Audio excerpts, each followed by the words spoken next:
Começamos então mais um Correspondente Médico. Tudo bem, doutor Fernando Gomes? Tudo ótimo, e você, Elisa? Vamos juntos então, mais um dia por aqui? Vamos nessa. E lembrando que você pode participar, pode conversar com a gente, mandar sua dúvida. Nenhuma pergunta, nenhuma dúvida é boba. Então pode escrever pra gente que eu tô com o Twitter aqui aberto. A hashtag é Correspondente Médico.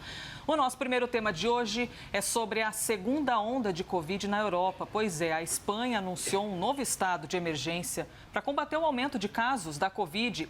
Esse estado de emergência vai vigorar por pelo menos 15 dias e pode durar até 6 meses. Agora vai ter toque de recolher obrigatório, das 11 da noite até às 6 horas da manhã. Veja só a que ponto chegamos.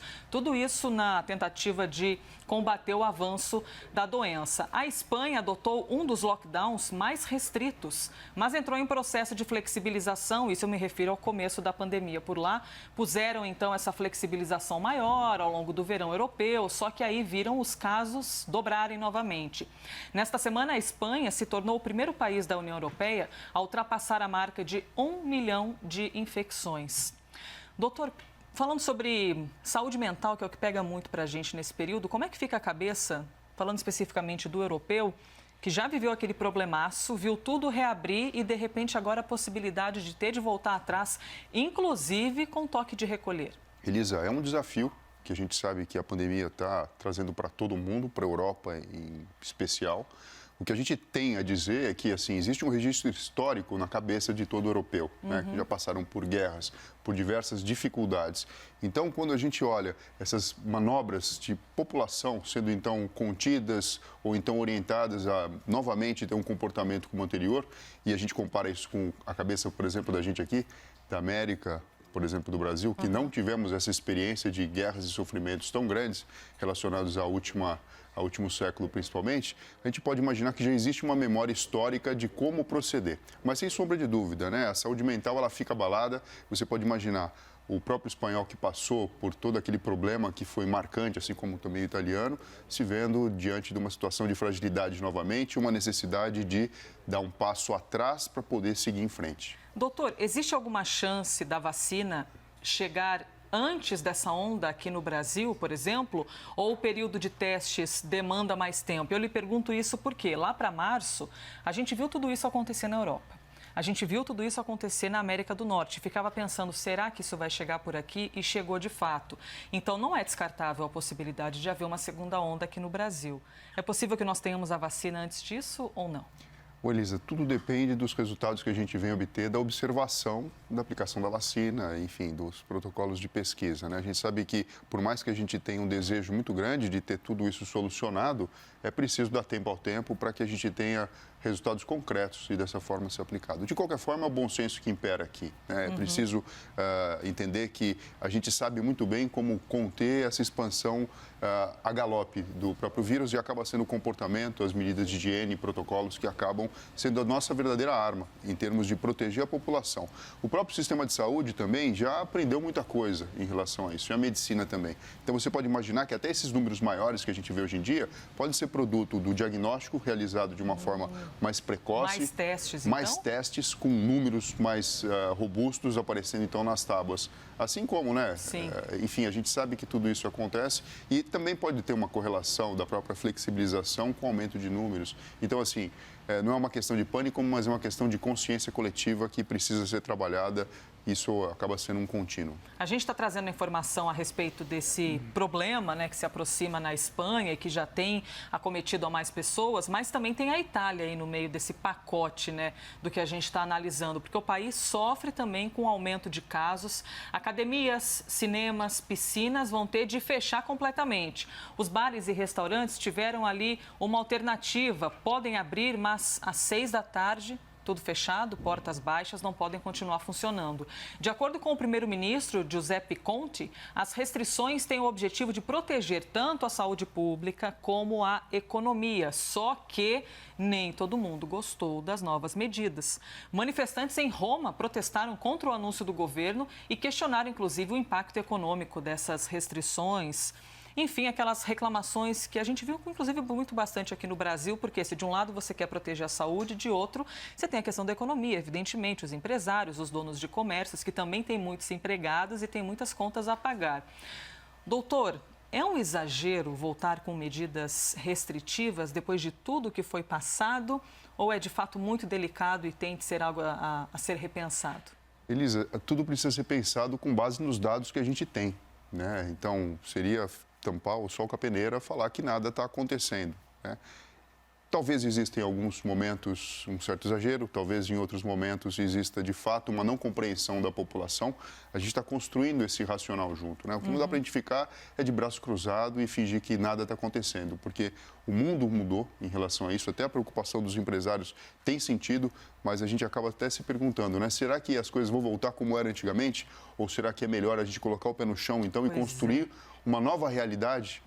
Entender que houve, entre aspas, uma morte em vida e a gente está vivendo um novo processo em toda a humanidade. Então, acho que acaba ficando um convite para todo mundo, para o cérebro de cada indivíduo, pensar e entender que existe, sim, medidas que a gente consegue entender que acabam restringindo a propagação do vírus, né? Mas existe todo o outro lado também e a saúde mental acaba sendo a nossa preocupação maior em relação a tudo isso. E com toda certeza, ser gestor de um país, ser o presidente de um país em tempos de pandemia de Covid-19, com toda certeza não é uma cadeira fácil de se sentar, porque você tem de tomar decisões que envolvem todo um país, toda uma população e, evidentemente, vai ter uma parcela, como a gente vê aqui na imagem dos italianos, uma parcela que não vai gostar dessas decisões tomadas. E ainda falando de Covid... Mas é nessa hora, Elisa, que a gente vê quem de fato é o profissional, porque, assim, agora não é momento para medida eleitoreira, não é momento simplesmente para se agradar a população, é momento para atuar. A gente viu a Segunda Guerra Mundial, quando Churchill teve toda aquela relação com o seu país e tudo, e saiu, de alguma forma, vitorioso daquilo. Então, eu imagino que cada governante hoje, em cada ponto do mundo, tem um papel e uma responsabilidade social muito grande e muito maior do que simplesmente uma medida política eleitoreira. Isso aí é um desafio tremendo, hein? Trazendo um assunto aqui para a nossa América, doutor, o Uruguai tem aí, a gente vai trazer uma análise até que curiosa, porque o país contabiliza 53 mortes apenas. É um número muito baixo em relação a outros países. Tudo bem que o Uruguai inteiro é muito menor que a própria cidade de São Paulo. Aqui a gente tem 12 milhões aproximadamente e o Uruguai tem por volta de 3,5 milhões de habitantes. Quase todas as atividades continuaram em andamento durante todo o período em que praticamente o mundo todo parou. Aqui no Brasil também a gente viu tanta coisa ser fechada. No Uruguai a dinâmica foi diferente, eles deixaram tudo aberto. Apesar do número de casos ter crescido nas últimas semanas, e isso já tem despertado a preocupação nos gestores, o país ainda é considerado um privilegiado, porque no meio de uma pandemia, de um problema global, registraram apenas, claro que 53, cada uma morte é um grande problema, mas em comparação com os outros, né, aqui no Brasil, 155, 156 mil. Doutor, o que explica esse sucesso durante a pandemia num país que não teve as medidas tão restritivas e teve um número baixo de mortes? Essa pergunta é excelente, né? Mostra que a gente precisa olhar o problema como um todo. Quando a gente olha um país como o Uruguai, a gente precisa entender que existe toda uma geografia e um relacionamento do país com o resto do mundo de uma forma diferente. Lá não é um lugar de muito trânsito, de passagem de pessoas, como, por exemplo, é o Brasil, como, por exemplo, é Nova York, e assim sucessivamente, né? A gente também pode imaginar o seguinte, como que é a densidade demográfica desse país? Quantas pessoas, você mesmo acabou falando aqui, um número muito pequeno de pessoas para um espaço maior. Então, a tendência que a gente tem de se espalhar o vírus é diferente. E a gente observa isso aqui, inclusive no Brasil, dependendo da região que a gente olha. Então, você vê, o epicentro geralmente está relacionado, ou geralmente não, está relacionado com metrópoles, com lugares onde existe a comunicação física entre muitas pessoas e o compartilhamento de ambientes. Então, só essas características já físicas, geográficas e demográficas do próprio país já dá para a gente uma noção de que existe uma proteção natural para o espraiamento de um vírus. O comportamento da população também acaba sendo também decisivo. Se as pessoas entendem a necessidade de uma higiene diferente, de um contato diferente, de uma proteção diferente, você pode se dar, não vou falar o luxo, mas você pode se dar a tranquilidade de se relacionar de uma forma mais segura. E talvez seja isso, né, a fórmula do sucesso que a gente está vendo. E o serviço de saúde, a forma de se coletar os dados, a transparência de passar isso para a população, acaba também sendo fatores que acabam também impactando no resultado final. Doutor, quando a gente traz esse tipo de notícia, 53 mortes num período de pandemia em um país, pode despertar na cabeça de algumas pessoas o pensamento de, viu, tá vendo, no Brasil não precisava ter fechado, poderia ter sido assim. Mas a gente pode afirmar que, se o comércio no Brasil não tivesse fechado, se não tivesse ouvido essa medida se não tivesse acontecido essa medida de restrição, a gente teria perdido ainda mais seres humanos aqui no Brasil?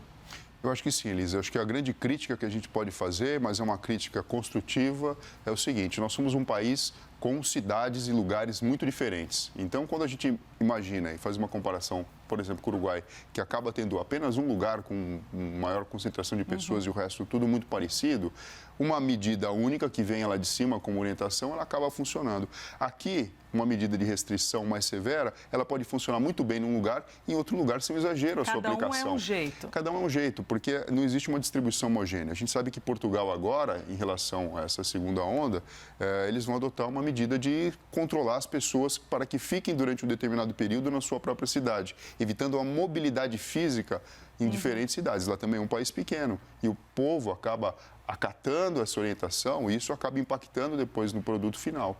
Agora, aqui no nosso país, o que acaba acontecendo? Somos muito diferentes, né? Então, essa orquestra, na verdade, acaba sendo, às vezes, um desafio, né, de ser conduzida. Quer participar aqui da nossa conversa? Quer mandar a sua dúvida, o seu questionamento para o Dr. Fernando Gomes ou, de repente, apenas um comentário a respeito do que você está ouvindo e vendo aqui?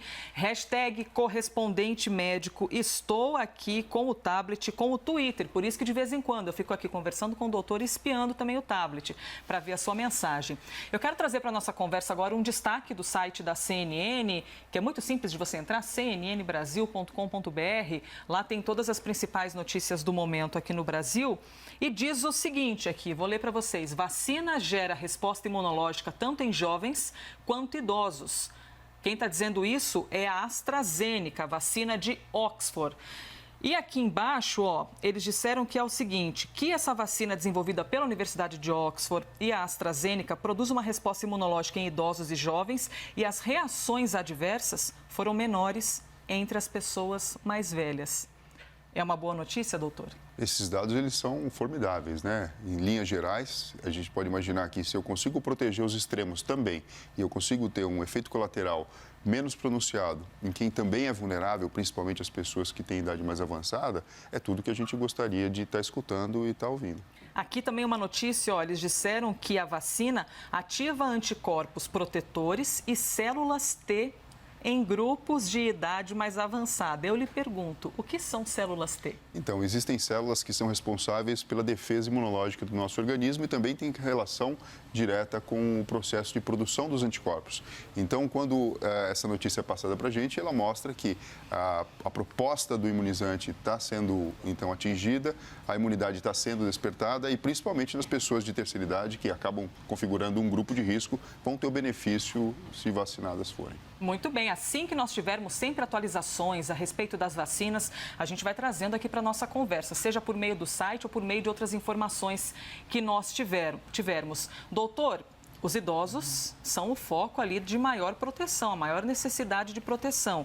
Quando a gente traz uma notícia como essa, a respeito de uma vacina que afirma que gerou uma resposta imunológica tanto em jovens quanto em idosos, isso mexe com a nossa esperança, correto? Traz aquele pinguinho de felicidade, de puxa vida, pode ser que em breve as coisas comecem a se resolver. Sim, isso pode acontecer. E a gente pode imaginar que, assim, existiu já a consolidação de um padrão de conhecimento de que pessoas, por exemplo, com obesidade acabam configurando um grupo de risco, idade avançada acaba configurando também um grupo de risco, pacientes com doenças de base configuram um grupo de risco. E quando eu tenho uma vacina que me diz que eu posso impactar nesse grupo de risco específico, é lógico, é de se comemorar, é de se esperar que, de fato, esses números sejam condizentes com a realidade, para que a gente possa, eu não digo para você assim, tirar isso do grupo de risco, mas identificar que eles acabam tendo um ponto a mais favorável no combate à pandemia. Hashtag correspondente médico, uma pergunta que chegou aqui, ó, do Mauro Cunha. Obrigada, viu, Mauro, pela sua participação. Por que é uma segunda onda se aumentam os casos de contaminação e não na mesma proporção de internados e mortos? Essa é a pergunta do Mauro. Quando a gente fala segunda onda, a gente diz no aumento da incidência da doença. Então, não é que o vírus estava bonzinho e, de repente, ele ficou mal. Não. Apareceu o vírus, de alguma forma, o mundo se organizou de um jeito, controlou a progressão do número de casos e, de repente, a gente está vendo um número maior. E a gente precisa entender o que está acontecendo. Estamos diagnosticando mais. De fato, a flexibilização está impactando nisso, né? A gente não pode também achar uma resposta única para cada situação e falar sobre isso. Então, segunda onda se refere a isso. E ele ainda perguntou uma coisa interessante aqui, o Mauro Cunha. Não seria uma contaminação em gado, ou seja, a imunidade de rebanho, ele quis dizer, não seria essa imunidade de rebanho, esses novos infectados, doutor? Não, o que a imunidade de rebanho representa é, a partir do momento que eu tenho uma porcentagem da população infectada, eu aumento a imunidade da população e isso faz com que o vírus não consiga, então, progredir. Então, seria o contrário disso, né? Se houvesse a imunidade de rebanho, a gente teria um número decrescente de casos e não uma nova exposição.